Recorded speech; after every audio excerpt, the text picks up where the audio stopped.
Israel war criminal है, Netanyahu जहन्नुम का कुत्ता है, बेगुनाह बेकसूर का मास मर्डर किया। मोदी सरकार ने एक और झटका मुसलमानों को दिया, जो नफरत का उसका पैगाम था उसको आगे बढ़ाया। देखिए ना, एग्रेसर कौन है? इजराइल। अटैक किस पे हो रहा है? ईरान। विक्टिम ईरान है, तो ईरान को अधिकार है लड़ने। India Muslim personal law board के जानिब से तहफ़्फ़ुज़ वफ़ के नाम से ये प्रोग्राम मुनक्किद किया गया था। इसमें मुंबई के तमाम पार्टियों के, मुख्तलिफ पार्टियों के MLAs, उलेमाए इकराम, तमाम लोगों ने शिरकत फरमाई। हमको भी बुलाया था, हम आए, अपनी बात रखी। सब तमाम को पता है कि मोदी सरकार ने एक और झटका मुसलमानों को दिया, जो नफरत का उसका पैगाम था उसको आगे बढ़ाया। ये वफ़ का काला कानून लाकर, जो टोटल ये संवैधानिक है, ये वायलेशन है आर्टिकल 14, 15, 26, 29 संविधान का। ये डिस्क्रिमिनेटरी कानून है, काला कानून है। मुस्लिम पर्सनल लॉ बोर्ड ने पहले कहा था हम इस काले कानून के खिलाफ प्रोटेस्ट करेंगे देश भर में संवैधानिक तरीके से। हम, हमारी पार्टी उसका हिस्सा है। जब उन्होंने कहा काली पट्टी बांधिए, तब भी हमने बांध के नमाज पढ़ी। बत्ती गुल का मैसेज आया, तब भी किया था। और जब तक मोदी सरकार ये काला कानून वापस नहीं लेती, हमारा संवैधानिक तौर से प्रोटेस्ट जारी रहेगा। होने के नाते आपको क्या लग रहा है, जिस तरह से ये सुप्रीम कोर्ट की गाइडेंस है या जो कानून है, ये सारे के सारे पास हो जाएंगे या हमारे को कुछ में राहत मिलेगी? देखिए, सुप्रीम कोर्ट में कुछ लोगों ने पिटीशन डाला। सुप्रीम कोर्ट ने 3 अमेंडमेंट के ऊपर स्टे लगाया है। मैटर सब जुडिस हियरिंग के लिए रखा हुआ है। लेकिन हमारा ये बोलना है कि जितने भी 40 के 40 अमेंडमेंट है, वो तमाम के तमाम अमेंडमेंट असंवैधानिक है। ये सरकार ने जो काला कानून लाया है, ये वफ़ को बचाने के लिए नहीं, वफ़ को ख़त्म करने के लिए लाया है। और वफ़ अल्लाह की अमानत है। हमारे बुजुर्गों ने हमारे यतीमों के लिए मदरसे वगैरह बनाए सवाब की नीयत से। सरकार को क्या प्रॉब्लम है उसमें? क्यों चाहती है सरकार के हमारे वक्फ बोर्ड के अंदर भी गैर मुस्लिम आ जाए? क्या हिंदू एंडोमेंट बोर्ड में सरकार किसी मुसलमान को एंट्री होने देगी? नहीं देगी ना। तो फिर ये सरकार की नीयत में खोट है। वो चाहती है कि हमारे वक्फ की जो जमीन है, हमारी मस्जिद, हमारे मदरसे, हमारे खानका, उसको हजम कर ले। और हम इसका प्रोटेस्ट करते थे, करते हैं, करते रहेंगे जब तक मोदी सरकार ये काला कानून वापस नहीं लेती।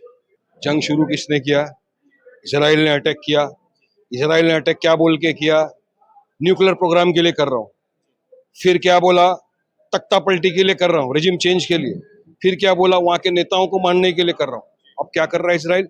सिविलियंस और जर्नलिस्ट को बॉम्बिंग करके मार रहा है। हमने देखा, स्टूडियो के ऊपर बॉम्ब किया, रिपोर्टर पढ़ रही थी, उठ के चली गई, फिर आके पढ़ना शुरू किया। तो इसराइल की नीयत में ही खोट है। ईरान के पास न्यूक्लियर वेपन नहीं है, इसराइल के पास है। ईरान ने NPT को साइन किया है, इसराइल ने नहीं किया। ईरान ने IAEA के जो इंस्पेक्टर्स थे उनको अपनी धरती पर आने दिया इंस्पेक्शन करने, इसराइल ने नहीं दिया। इसराइल एग्रेसर है, ईरान विक्टिम है। तो विश्व के लोग इसराइल को सवाल क्यों नहीं करते? ये वही इसराइल है, वही नेतन्याहू है जिसको मैं जहन्नुम का कुत्ता बोलता हूं, जिसने 55,000 फिलिस्तीनियों को मार दिया, मास मर्डर किया, जेनोसाइड कर दिया। मासूम बच्चों को, बेगुनाह बच्चों को भूखा तड़पा के मारा है उसने। तो उसको क्या बोलेंगे आप? उसके खिलाफ कोई एक्शन क्यों नहीं लेगा? अभी भी कल उसने भूखे फिलिस्तीनी जो एड बट रहा था, वहां लेने जा रहे थे, एड लाइन में खड़े थे, वहां पर गोलियों से भून दिया उसने। 59 लोगों की जान ले लिया इसराइल ने। हॉस्पिटलों की बात कर रहे हो आप? 30 अस्पताल पे इसराइल ने अब तक अटैक किया है। अस्पताल के ऊपर अटैक किया उसने। पूरे यूनाइटेड नेशन के जो कायदे कानून था उसकी धज्जियां उड़ा इसराइल ने। उसको सवाल करना चाहिए और हमको यकीन है कि ईरान बराबर जवाब देगा। जीत इंसाफ की होगी, हक की होगी। ईरान भी जो अटैक कर रहा है वो कहीं ना कहीं सिविलियन पे भी वो अटैक हो रहा है, अस्पताल पे भी अटैक हुआ है, उसको लेकर के मीडिया खबरें चल रही है। 30 अस्पताल पे इसराइल ने अटैक कर दिया। क्या था? कहाँ थे आप लोग? 30 से ज्यादा अस्पताल पे कल भी मारा। जब पे फिलिस्तीन लोग खाना लेने खड़े थे, भूखे फिलिस्तीन, वहां पर भी मारा। तब सब क्यों खामोश बैठते हैं?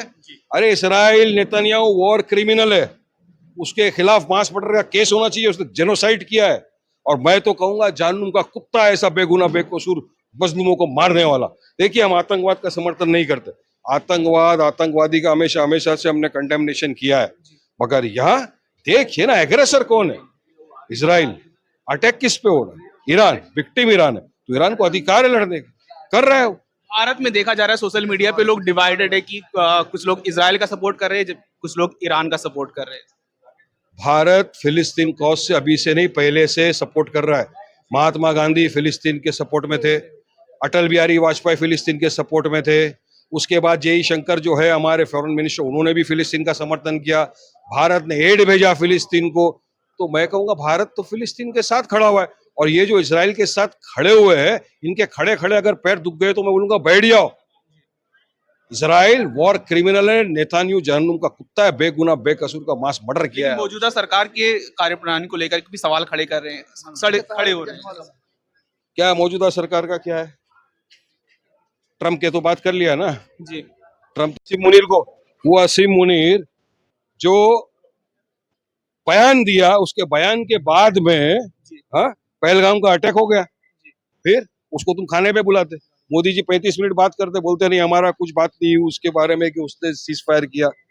जब खुद भारत बोल रहा है कि हमने ट्रम्प की बात नहीं सुना, फिर ट्रम्प वापिस आके कैसा बोल रहा है कि मैंने कराया सीज फायर, ट्रेड के नाम पे कराया। तो बौखला गया है ट्रम्प, पागल हो गया है। असीम मुनीर जैसे को बुला रहा है, जबकि हमारा डेलीगेशन गया वहां, अमेरिका में डेलीगेशन ने बताया कि किस तरह से पाकिस्तान टेररिस्ट को बढ़ावा दे रहा है, रोको। उसके बावजूद आप असीम मुनीर को बुला के खाना खिला तो बेटा खाना खा, तो क्या सोचेंगे? तो भारत की विदेश नीति क्या है, ये तो स्पष्टता आनी चाहिए ना सब जगह।